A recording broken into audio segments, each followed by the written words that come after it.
Very good morning. Welcome to business breakfast. ఇక last week బలంగానే Nifty start అయింది, కానీ తర్వాత బ్రేక్ పడింది. గత వారం ఓవరాల్ గా చూసుకుంటే మార్కెట్ నష్టాలకే లోనని చెప్పుకోవాలి. ఇదే నేపథ్యంలోకి ఈ వారం స్టాక్ మార్కెట్ ఏ రకంగా ఉండబోతుంది, ఇన్వెస్టర్లు ఎటువంటి స్టెప్ తీసుకుంటే బెటర్మెంట్ ఉంటుంది, దీనికి సంబంధించిన విశ్లేషణ అందించడానికి అనలిస్టులు ఉన్నారు. కుటుంబరావు గారు, అదేవిధంగా శేష్ గారు స్టూడియోలో ఉన్నారు. First of all welcome to our studio అండి. గుడ్ మార్నింగ్ కుటుంబరావు గారు. ఈ వారం సెన్సెక్స్ ఆలోచించి ఆచితూచి అడుగులేసే అవకాశం కనిపిస్తోంది. అంతేనండి, కన్సాలిడేషన్ ఫేజ్ లో ఉంది. టెక్నికల్ గా కూడా ఒక రేంజ్ అంటూ ఎస్టాబ్లిష్ అవుతుంది అనమాట. నిఫ్టీకి 5200 టు 5600 అని చెప్పేసి అనమాట. కాబట్టి క్లోజర్ టు 5300 వస్తే బయింగ్ వచ్చే పాసిబిలిటీ ఉంటుంది. అయితే క్లోజర్ టు 55, 50, 56 లెవెల్స్ వస్తుంటే సెల్లింగ్ కూడా ఎమర్జ్ అయ్యే పాసిబిలిటీ ఉంటుంది. క్లియర్లీ వీకెండ్ లో వచ్చిన రెండు న్యూస్ బాగా ఇన్ఫ్లుయెన్స్ చేసే పాసిబిలిటీ ఉంది ఈసారి మార్కెట్స్ అనమాట. ఒకటి, చైనా తిరిగి అక్కడ ఇంట్రెస్ట్ రేట్స్ పెంచడం, ప్లస్ ఇటు లిబియా పైన ఫ్రాన్స్, అమెరికా దాడులు జరపడం అనమాట. ఎందుకంటే దీంతో క్రూడ్ ఆయిల్ ధర ఇప్పుడే తగ్గదు అనేది కూడా క్లియర్ గా నిర్ధారణ అవుతుంది. కాబట్టి బ్రెంట్ క్రూడ్ కంటిన్యూస్ గా $116 పైన కనుక ట్రేడ్ అవుతా ఉంటే ఏ అయితే అంచనాలు ఆర్థిక మంత్రి గారు వేశారో బడ్జెట్ లో అన్ని కూడా అప్సెట్ అయ్యే పాసిబిలిటీ ఉంటుంది. అనదర్ 2 months ఇదే లెవెల్స్ లో కనుక క్రూడ్ ట్రేడ్ అవటం మొదలైతే. కాబట్టి అది మన దగ్గర ఇన్ఫ్లేషన్ కి దారితీస్తుంది. ఏదైతే లాస్ట్ వీక్ ఆర్బీఐ రేట్స్ పెంచిందో తిరిగి May 3rd మీటింగ్ లో కూడా పెంచాల్సి వచ్చే పాసిబిలిటీ ఉంటుంది. మానిటరీ టైటనింగ్ పాలసీ కంటిన్యూ చేస్తానన్నమాట. కాబట్టి డెఫినెట్లీ మార్కెట్స్ Q4 రిజల్ట్స్, ఇటు మాన్సూన్ ఎట్లా ఉంటుంది అనే ప్రిడిక్షన్ ఐఎండీ దగ్గర నుంచి, మెటలాజికల్ డిపార్ట్మెంట్ దగ్గర నుంచి వచ్చే వరకు అనమాట ఒక రేంజ్ బౌండ్ యాక్టివిటీని మనం చూడొచ్చు అని చెప్పేసి కూడా అనుకుంటున్నాను. ఓకే, శేషు గారు, అంటే మార్కెట్ విషయానికి వస్తే ఒక టెక్నికల్ గా అంటే దిగజారేటువంటి ఛాన్స్ ఏమైనా కనిపిస్తుందా? అంటే కంప్లీట్ గా వన్ సైడ్ అయితే మార్కెట్ వెళ్లే అవకాశం కనపట్లేదు. ఎందుకంటే మనం చూస్తున్నాం గత 1 week నుంచి కూడా అరౌండ్ 5550 ఆ లెవెల్ కి రావడం, అక్కడ నుంచి సప్లై కనపడడం, అక్కడ నుంచి ఒక 100 పాయింట్స్ పడడం, మళ్ళీ ఇక్కడ నుంచి రికవరీ కావడం, ఈ విధంగా రేంజ్ లో ఒక 100 to 150 పాయింట్స్ నిఫ్టీ రేంజ్ లో ఉంది. అయితే ఈ వారం కూడా సేమ్ అదే విధమైన రేంజ్ లో ఉంటుంది. అయితే ఇక్కడ లాస్ట్ ఈ వీకెండ్ లో కొంత జపాన్ నుంచి ఈ డిజాస్టర్ ఏదైతే ఉందో దాని నుంచి కోలుకొని కొంత పాజిటివ్ న్యూస్ రావడంతో ఏంటంటే మార్కెట్స్ ఈ రోజు ఏషియన్ మార్కెట్స్ అనేవి కూడా చాలా స్ట్రాంగ్ ఉన్నాయి.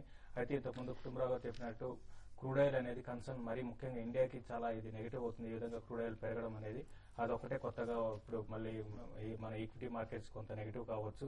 ఏదైనా కూడా నిఫ్టీ అరౌండ్ కొన్ని ఈ లెవెల్కి వచ్చినప్పుడు చాలా వరకు కొన్ని స్టాక్స్ లైక్ క్యాపిటల్ గుడ్స్ లో కొన్ని స్టాక్స్ చాలా వరకు ఓవర్సోల్డ్ లో ఉన్నాయి. తర్వాత ఐటీ ప్యాక్ కూడా చాలా ఓవర్సోల్డ్ లో ఉంది. ఈ విధంగా ఓవర్సోల్డ్ లో ఉన్న స్టాక్స్ లో కొంత బయింగ్ వచ్చి నిఫ్టీ కొంత ఇక్కడి నుంచి పెరగడానికి ఛాన్సెస్ ఉన్నాయి. అయితే కంప్లీట్ గా అప్ ట్రెండ్ అయితే ఉండకపోవచ్చు. ఏదైనా కూడా రేంజ్ బోర్డ్ ఉంటూ ఇక్కడ నుంచి నిఫ్టీ ఒక 100 పాయింట్స్ పెరిగితే అక్కడ షార్ట్ సెల్ చేయాలి, కరెంట్ లెవెల్స్ లో లోయర్ లెవెల్స్ లో బై చేసుకోవాలి. ఈ విధమైన రేంజ్ ఉంటుంది. కంప్లీట్ గా వన్ సైడ్ బ్రేక్ అవుట్ ఇంతవరకు రాలేదు. టెక్నికల్ గా ఈ రోజు విషయానికి వస్తే ఒకవేళ నిఫ్టీ క్లోజింగ్ బేసిస్ లో 5400 పైన సస్టైన్ కాగలిగితే మళ్ళీ ఇక్కడ నుంచి కొంత ఒక 5500 వరకు పెరగవచ్చు. ఒకవేళ 5400 బిలో గానీ ఉంటే మాత్రం మార్కెట్ లో ఫర్దర్ సెల్లింగ్ అనేది వస్తుంది. 5380 బిలో కంటిన్యూగా ట్రేడ్ అయితే మాత్రం మళ్ళీ 5300 అండ్ 5280 వరకు రావచ్చు. ఏదైనా కూడా ఈ రోజు చాలా వరకు ఓపెనింగ్ గ్యాప్ అప్ ఓపెన్ అవుతుంది. సెకండ్ హాఫ్ వరకు కూడా నిఫ్టీ తర్వాత సెన్సెక్స్ కూడా రెండు కూడా కొంచెం పాజిటివ్ ఉండొచ్చు. అయితే సెకండ్ హాఫ్ లో కొంత సెల్లింగ్ రావచ్చు. లాస్ట్ 132 ఆ లెవెల్ హై నుంచి కొంచెం సెల్లింగ్ రావచ్చు. కాబట్టి ఏంటంటే ఫస్ట్ హాఫ్ లో కొంత బై చేసి సెకండ్ హాఫ్ లో హైయర్ లెవెల్స్ లో ఇంట్రాడే కోసం షార్ట్ సెల్ చేయొచ్చు.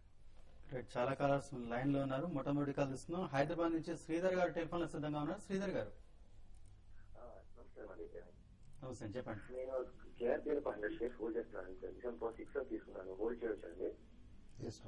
ఏ స్టాక్ అంటే ఒకసారి స్టాక్ రిపీట్ చేయండి. కేఆర్బిఎల్.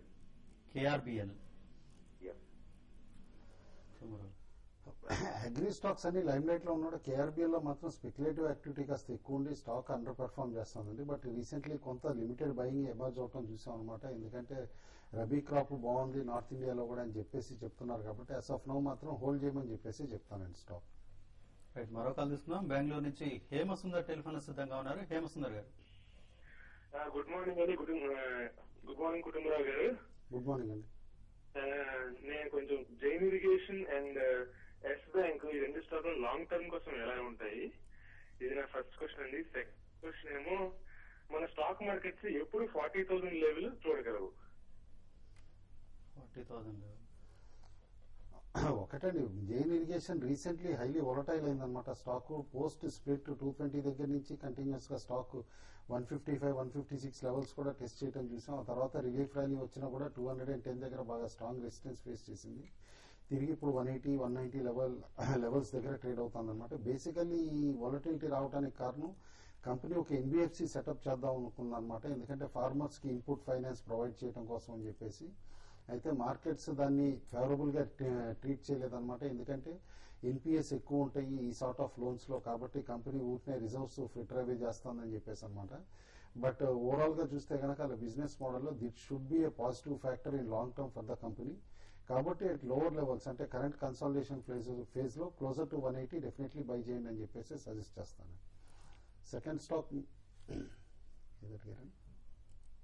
బ్యాంక్స్ ఎస్ బ్యాంక్ అడిగారండి మీరు. Yes Bank one of the better private banks అని కింద పోల్చొచ్చు మనం. ఎందుకంటే వీళ్ళ లాస్ట్ 3 years పెర్ఫార్మెన్స్ చూస్తూ ఉంటే కనుక ఆపరేషనల్ ఎఫిషియన్సీ హైయెస్ట్ ఉండిందనమాట ప్రైవేట్ బ్యాంక్స్ లో. కాబట్టి కరెంట్ డిక్లైన్ స్లోగా మీరు ఎస్ఐపి చేయండి అనమాట. అంటే ఒక్కసారి కొనకుండా ట్రాంచెస్ కొనండి. ఎందుకంటే ఆర్బీఐ మానిటరీ పాలసీ ఇంకా టైటనింగ్ ట్రాక్ లో ఉంది కాబట్టి నెక్స్ట్ 2-3 quarters వరకు కూడా there is possibility that RBI will hold the rates at current levels అనమాట. కాబట్టి ఆఫ్టర్ ఏ స్ట్రెచ్ బ్యాంక్స్ కాస్త మార్జిన్స్ స్క్వీజ్ అయ్యే పాసిబిలిటీ ఉంటుంది. బట్ ఎస్ఐపి చేస్తే లాంగ్ టర్మ్ కి హోల్డ్ చేయండి. మరో కాల్ తీసుకున్నా. హైదరాబాద్ నుంచి రాము టెలిఫోన్ సిద్ధంగా ఉన్నారు. రాము గారు sir good morning sir. Good morning అండి, చెప్పండి. Sir GVK power stocks 4,000 stocks 25 rupees లో బై చేశాను సార్. ఓకే, ఒక 2 months 3 months వరకు ఆగలను. అది ఫండమెంటల్ ఎలా ఉంటుంది? ఒకవేళ 6 నుంచి 1 year వరకు డెస్టినేషన్ వెయిట్ చేయమంటారా? ఓకే శేషం. ఒకటి జీవికే పవర్ అయితే మీరు లోయర్ లెవెల్లో బై చేశారు కాబట్టి పెద్ద వరీ కావాల్సిన అవసరం లేదండి. ఫండమెంటల్ గా ఇంతకుముందు చూసుకుంటే అరౌండ్ 40-45 లెవెల్స్ లో కొంత ఎక్స్పెన్సివ్ ఉంటుంది ఉండేది. అయితే ఇప్పుడు కరెంట్ లెవెల్స్ లో రీసెంట్ కరెక్షన్ తర్వాత ఈ స్టాక్ బాగా కొంచెం వాల్యుయేషన్ లో కొంచెం అట్రాక్టివ్ ఉంది.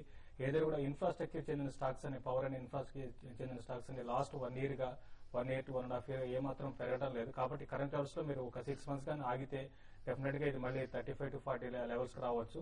నేను నా ఉద్దేశం ప్రకారం 2 months కోసం కాకుండా 6 to 8 months ఆగండి, మళ్ళీ 40 లెవెల్స్ వస్తుంది. డెఫినెట్ గా అక్కడ మీరు ప్రాఫిట్ బుక్ చేసుకోవచ్చు. రైట్, మరో కాల్ తీసుకున్నాం. తణుకు నుంచి మురళీకృష్ణ లైన్ లో సిద్ధంగా ఉన్నారు. మురళీకృష్ణ గారు సార్ నమస్కారం సార్. నమస్తే అండి, చెప్పండి. సార్ ఇప్పుడు లుపిన్ రేట్లు తీసుకోవచ్చా సార్? ఐఆర్బి ఉన్నాయండి, హోల్డింగ్ చేయొచ్చా లేదంటే డివైడ్ అయిపోవచ్చు సార్? నెక్స్ట్ ఇంకోటి పటేల్ ఇంజనీరింగ్ తీసుకోవచ్చా సార్? ఏదండి మూడోది ఏంటనే? Patel engineering sir. పటేల్ అయితే యాజ్ ఆఫ్ నో అవాయిడ్ చేయండి. కాస్త ఎగ్జిక్యూషనల్ ప్రాబ్లమ్స్ వస్తున్నాయని చెప్పేసి అని అంటున్నారు అనమాట. ప్రిఫరబ్లీ కరెంట్ లెవెల్స్ లో కూడా అవాయిడ్ చేయడమే బెటర్. ఎందుకంటే నెక్స్ట్ క్వార్టర్ రిజల్ట్ చూసిన తర్వాత డెసిషన్ తీసుకోవడం బెటర్. మీరు రిపీటెడ్ గా అడుగుతున్నారు లూపిన్ ఐఆర్బి అండి. లూపిన్ మాత్రం ఇప్పుడు కరెంట్ లెవెల్స్ లో అట్రాక్టివ్ అనిపిస్తోంది అనమాట. విత్ 6 months హొరైజన్ వ్యూ తోటి మీరు కొంటానంటే కరెంట్ లెవెల్స్ లో లూపిన్ బై చేయండి. ఎందుకంటే రీసెంట్ కరెక్షన్ అయిన తర్వాత ఇప్పుడు స్టాక్ కన్సాలిడేట్ అవుతుంది. And more over 4th quarter results వచ్చే టైంకి స్టాక్ నేను అనుకోవటం ఎఫ్ఎండోలో ఉంది కాబట్టి తిరిగి ఒక 35 to 50 రూపీస్ మధ్య జంప్ వచ్చే పాసిబిలిటీ కూడా కనిపిస్తుంది. ఐఆర్బి మాత్రం ప్యూర్ రోడ్ ప్లే స్టాక్ ఇండియాలో ఇది ఒకటేనండి. But definitely recent correction along with all other infra stocks ఈ కంపెనీని కూడా ఇంపాక్ట్ చేయడం మనం చూసాం. But at current levels hold చేయమని చెప్పేసి చెప్తాను.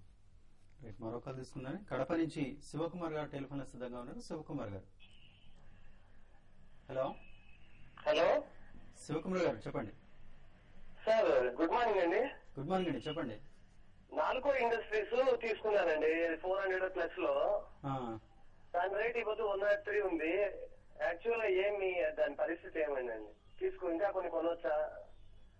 ఓకే శేషు గారు. అంటే నాల్కో అయితే రీసెంట్ గా బాగా ఈవెన్ పడుతున్న మార్కెట్ లో కూడా 1 month లో 10 to 15% పెరిగిందండి. ఇది యాక్చువల్ గా స్ప్లిట్ అయింది. అంతకు మించి ఇంకెళ్ళలేదు. మీరు ఇంకా ఫర్దర్ కూడా బై చేసుకోవాలంటే మాత్రం బై చేసుకోవచ్చు. ఇంకా ట్రెండ్ అయితే చాలా వరకు అప్ అండ్ ఉంటుంది.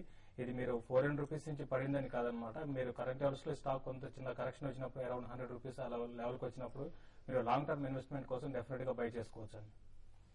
మరొక చూస్తున్నా కరీంనగర్ నుంచి శంకర్ గారు లైన్ సిద్ధంగా ఉన్నారు. శంకర్ గారు హలో.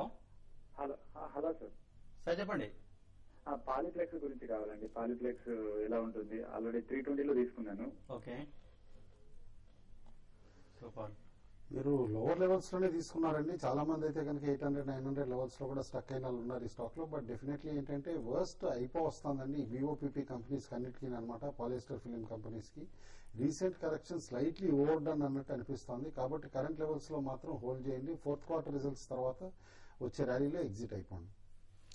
ఓకే, బిజినెస్ బ్రేక్ఫాస్ట్ లో ఇప్పుడు ఒక షార్ట్ బ్రేక్.